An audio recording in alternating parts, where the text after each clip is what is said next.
तुम्हें ये मनुष्य का जो देह मिला ये केवल कृपा से मिला है। विशेष कृपा ये हो गई कि मनुष्य देह में तुम्हें सत्संग मिल गया। नहीं, कितने लोग हैं इस समय, कितने लोग सत्संग सुन रहे हैं, विचार करके देखो। 135-40 करोड़ जनसंख्या हमारे भारत की ही है। कितने लोग हैं? 1500 लोग होंगे, 2000 होंगे। कितने लोग सुन रहे हैं? कितना अहोभाग्य है। इस समय हम भगवत चर्चा सुन रहे हैं यमुना जी के पावन पुलिन पे बैठकर। यही यमुना प्रवाहित होती थी। ये पुलिन है जहां पर बैठे हो, यमुना जी की धारा यही बहती थी परिक्रमा मार्ग में। कालीदय में देखो सीढ़ियां बनी हुई, यहीं से यमुना जी, ये कालीदय जो कुंड है ये यमुना जी का ही किनारा है। जहां आप बैठे यमुना की धारा में, अब यमुना जी थोड़ा साइड में हो गई। हमें वृंदावन में प्रिया प्रीतम की महान कृपा भरे सत्संग सुनने को मिल रहा है। ये विशेष कृपा।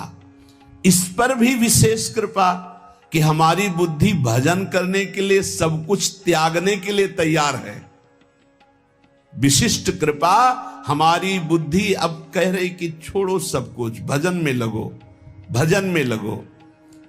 इस सुअवसर को हाथ से मत जाने देना, नहीं तो कृपा का अपमान करने वाला केवल पछताता ही पछताता है। ये अहेतुकी कृपा हो गई है। तुम बड़े भाग्यवान हो अगर तुम्हारा मन श्री प्रिया प्रीतम के भजन में लग रहा है, तो तुमसे बड़ा कोई राजा नहीं है। दुखी मत हो। और जिनका भजन में मन नहीं लगा, भोगों में लगे, उनसे बड़ा कोई कंगाल नहीं। चाहे कोई कितना भी बड़ा धनी जमींदार, चाहे जितना बड़ा पदाधिकारी हो, यदि भगवान से विमुख है, धर्म से विमुख है, अधर्माचरण करता है और खूब ऐश्वर्य वैभव, तो उससे बड़ा कोई भिखारी नहीं, क्योंकि हाथ में कुछ नहीं लगेगा पाप के सिवा। आज तुम्हारा वास कमजोर है, तुम्हारे खान पान की व्यवस्था कमजोर है, तुम्हारा कोई साथ नहीं दे रहा है, संपत्ति भी नहीं है, लेकिन तुम प्रिया प्रीतम का नाम जप कर रहे हो, तो कह रहे तुमसे बड़ा कोई राजा नहीं है, तुम बहुत बड़े धनी हो। देख लेना समय पर जब ये फसल अपना रंग दिखाएगी। भजन में तुम्हें कुछ त्याग करने के लिए हम नहीं कह रहे हैं। तुम जो काम करते हो धर्म पूर्वक करो, जो काम करते हो प्रभु को समर्पित कर दो, और नाम जप करते रहो। शरीर को सेवा का साधन बना दो, मन को सुमिरन में लगा दो।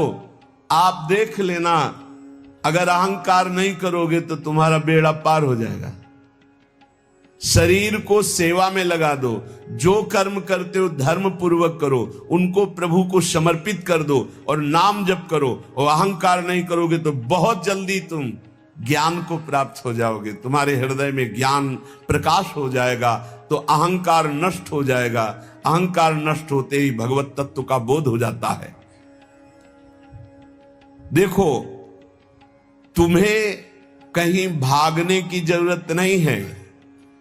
मन की दिशा जो भोगों की तरफ है, उसे मोड़ करके प्रभु की तरफ लगानी है। तुम्हें जो ही प्रभु की तरफ अपने मन को, अपने मुख को मोड़ा, तो बिना साधन किए करोड़ों जन्मों के पाप नष्ट हो जाते हैं।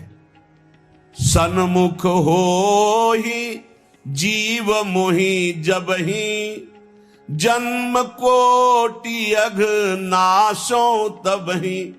जे ही जीव भगवान के सन्मुख हुआ, मन को मोड़कर प्रभु की तरफ किया, राधा राधा, करोड़ों जन्मों के पाप नष्ट होने लगते हैं। जिनका भोगों की ओर मन है, चिंता, शोक, भय, दुख, जन्म, मृत्यु ये नहीं हटेगा। चाहे जितना रुपया जमा कर लो, चाहे जितना भोग लो, चिंता, शोक, भय, मृत्यु ये तुम्हें सताते रहेंगे। नरक के निंदनीय गर्त में तुम्हें गिरना पड़ेगा, महान दुख भोगना पड़ेगा। इसलिए तुम पर भगवान की कृपा हो गई है। मनुष्य शरीर सत्संग, भजन की महिमा। अब आप अपने ऊपर कृपा कर लो कि भजन में मन को लगाओ। विश्वास करो, अपने को जो भजन में लगाता है मानो पग पग पर अपनी सुरक्षा कर रहा है, पग पग पर अपने को सुख की तरफ ले जा रहा है। और जो अपने मन इंद्रियों को भोगों में लगा रहा है तो पग पग पर अपने को फंसा रहा है, वो दुख भोगने की तरफ जा रहा है। देखो, भगवत कृपा बरस रही है, सब तरफ से कृपा बरस रही है, तुम्हारे ऊपर अपार कृपा हो गई है। बस तुम इस कृपा का परिचय करो और इस कृपा के परिचय को प्राप्त करके डूब जाओ। हमारे ऊपर अपार कृपा श्री जी की। भगवत प्राप्ति के लिए ये बहुत अनिवार्य है कि इस कृपा का आदर करो। जो जो आपके ऊपर कृपा हुई उसको वर्ण करो। कितनी कृपा! ये देखो, वृंदावन में बैठ करके भगवत चर्चा, कथन, श्रवण, नाम कीर्तन, पद गायन, संत दर्शन, भगवत दर्शन, कितना सौभाग्य। जगत को सुधारने वाली बात भी अपने मन में मत लाओ। तुम ठेकेदार नहीं हो जगत के, पहले तुम सुधरो तब बात समझ में आएगी। तुम्हारा सुधार हुआ कि जगत को सुधारना नहीं, ये सब भगवत स्वरूप है। पहले तुम सुधरो। और प्राय ये होता है कि हम जगत सुधारने की बात, जहां थोड़ा परमार्थ बना तो हम दूसरों को सुधारने की बात सोचने लगते हैं। पहले तत्व तक पहुंचो, पहले बोध प्राप्त करो, नहीं तो बीच में अगर पूरे सच्चे खिलाड़ी नहीं हो तो माया के पार्षद टांग मार के अपने पक्ष में गिरा लेंगे और तुम अपने पक्ष में पहुंच नहीं पाओगे। इस जगत को प्रभु स्वरूप समझो और अपने आप को प्रभु के चरणों में न्यौछावर करके चुपचाप दीन बन के अपने को छुपाते हुए दीन बंधु के सुमिरन में खो जाओ। जो थोड़ी भक्ति करके लोगों में परिचय बनाना शुरू कर देते हैं कि मैं भगत हूं, मैं अमुक अनुष्ठान कर रहा हूं, मैं अमुक अमुक साधना कर रहा हूं, बिकने लगते हैं। याद रखो, वो प्रभु की प्राप्ति के पथ से बहुत ही भटक जाते हैं।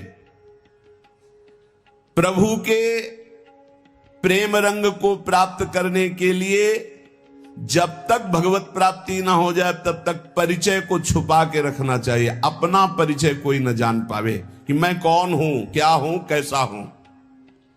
जितना तुम परिचय छुपाओगे अपना, उतना परिचय प्रभु अपना प्रकाशित कर देंगे आपके सामने। और जितना आप अपना परिचय बढ़ाओगे उतने प्रभु अपना परिचय छुपाते चले जाएंगे।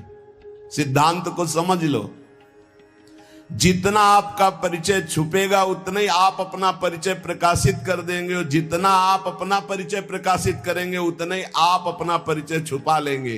प्रभु याद रखो, तुम्हारे ऊपर कृपा निरंतर बरस रही है। कृपा चारों तरफ से घेरे हुए है। कोई क्षण भी ऐसा ना जाए जिसमें तुम कृपा सिंधु प्रभु का विस्मरण कर दो। स्मरण परायण रहे, एक भी क्षण स्मरण के बिना ना जाए। कोई भी क्षण ऐसा नहीं जिसमें तुम विस्मरण कर